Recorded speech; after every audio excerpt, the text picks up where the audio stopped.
can't handle a bumper car case, but if you've been hurt in a serious accident, George Sink Injury Lawyers is here for you. We're available to take your call, nights, weekends, 24/7. Fly direct to Washington, D.C. from Augusta Regional Airport. The Live 5 for 6 Skyview Network, sponsored by Terry Lambert Hyundai.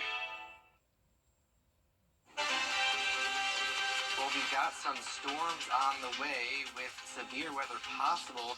I'll time it all out and track them into your neighborhood coming up in your 5 for 6 forecast. Right now on News Channel 6 at 4, an investigation in downtown Augusta after somebody vandalized the brand new 5th Street Bridge. We have a live report. Plus, a new twist on an old phone scam. Columbia County is warning you about scammers posing as members of the sheriff's office. And the medical center in Wagner, South Carolina is closing. So what's next for people who live there and need medical care? Your News at 4 starts now. Live from Television Park, this is WJBF News Channel 6 at 4. Hey everybody, I'm Brad Means. And I'm Jenny Montgomery. Thank you so much for joining us. Coverage you can count on begins in Augusta, where vandals have hit the new 5th Street pedestrian bridge. Sometime over the weekend, they sprayed graffiti on several parts of the bridge. Now the city is looking into this crime.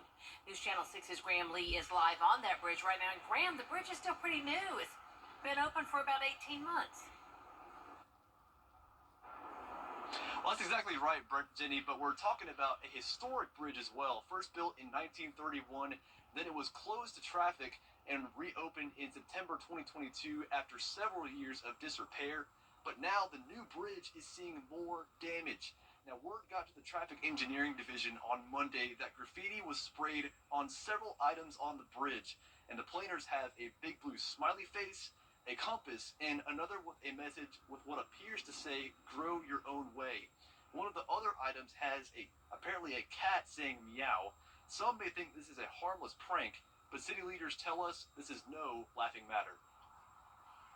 I don't know what would persuade someone to deface something that people across this county enjoy, but I would just hope that whoever's out here doing these types of silly things, they will stop.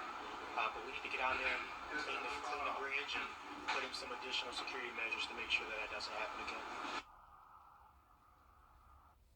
Now, the city did a routine inspection of the bridge yesterday, and of course, what they found is that they found those items that were sprayed. The plan is to power wash and paint those damaged items in the next few days. Now, the city also tells us the engineering and environmental services departments are looking into the matter, but we also reached out to the sheriff's office to see if they're investigating, and they tell us that they're currently looking for more information at this time. Live in Augusta, Graham Lee, WJBF, News Channel 6. Well, be careful if you get notified about jury duty in Georgia. Just yesterday, a Columbia County man was scammed out of $3,000. Hannah Latier talked to him and to law enforcement about this issue, and she joins us now with the story. Hannah?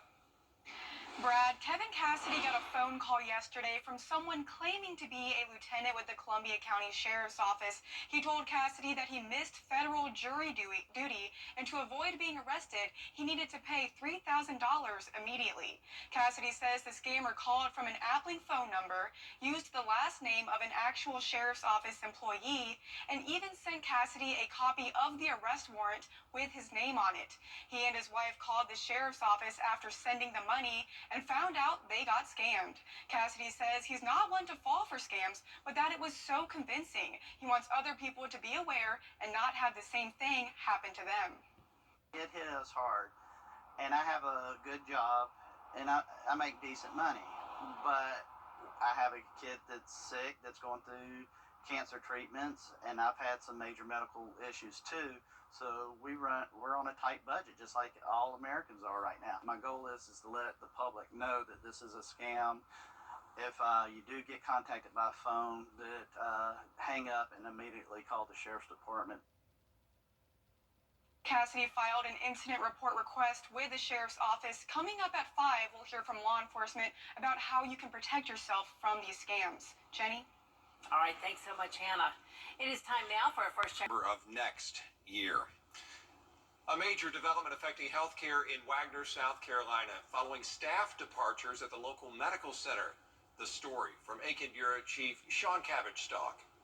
Starting March 14th, the Wagner Medical Center will be closed for an undetermined amount of time. The departure of key staff members, including 2 nurse practitioners, a practice manager, and a receptionist, took place within the last couple of weeks. The closure leaves only minimum staff, making it impossible to operate the center. My staff in a whole is leaving due to personal reasons. This is not something we had planned to do. We are like a sisterhood in here. Our patients are our family, and we wanted to take as much care of them as we could. And for as long, we all wanted to retire together. But unfortunately, that's just not what's happening right now. If you need access to your records, you can contact the medical center for more information. In Wagner, I'm Aiken Bureau Chief Sean Cabbage-Stock, WJBF News Channel 6. One person is dead after a single car crash in Aiken County. This one just before midnight on Hallenville Road near Monroe Street in Warrenville. Highway Patrol says the driver, 21-year-old Ramsey Byers, was killed when she ran off the road and hit a tree. An arrest has been made in the murder of an Augusta man. Caleb White was taken into custody Tuesday at Plaza Place Apartments in North Augusta in connection with the death of Demond Parrish, who went missing in January. Parrish was found shot to death in Aiken County several weeks later. A deadly shooting investigation is underway in Augusta. It happened this morning on Washington Road at Boy Scout Road. Deputies say they found 38-year-old John Loudon Jr. dead in the middle of the road. No arrest information has been released. You may recognize Loudon. He was featured in the Netflix documentary Killer Sally, where his mom was convicted of killing his stepfather. Augusta University Police are reminding students and staff of the safety protocols that are in place in case there's an emergency. This comes after the tragedy in Athens where an AU nursing student was killed. AU police say there are 31 emergency phones across the campuses, as well as apps that students and faculty can use if they feel unsafe. The department's safety strategy is to educate and engage with the community so students and staff know what to do in case there is an emergency. Since the tragedy happened, of course, we want to make sure that we're very visible out on our campus, and our officers do a really good job at being active and doing our one-by-one policing, getting out and interacting with our community, engaging our community, and building trust that way. New emergency phones will be added in the parking garage currently under construction at the Health Sciences campus. Coming up, it may be time to update your homeowner's insurance. Advice from Georgia State Commissioner and South Carolina firefighters next. We've got some showers and thunderstorms pushing on through. They could become strong to severe. I'll have details coming up in your 5 for 6 forecast. .com/cold case. Cold Case Project. Only on News Channel 6. A reminder to be properly insured these days, especially when the unexpected happens. That's coming from Georgia's Insurance and Safety Fire Commissioner. He says everybody needs to have homeowners insurance in case there's a natural disaster or fire or anything that could befall your home. The commissioner says renters, you need renter's insurance to make sure that all of your personal belongings can be replaced.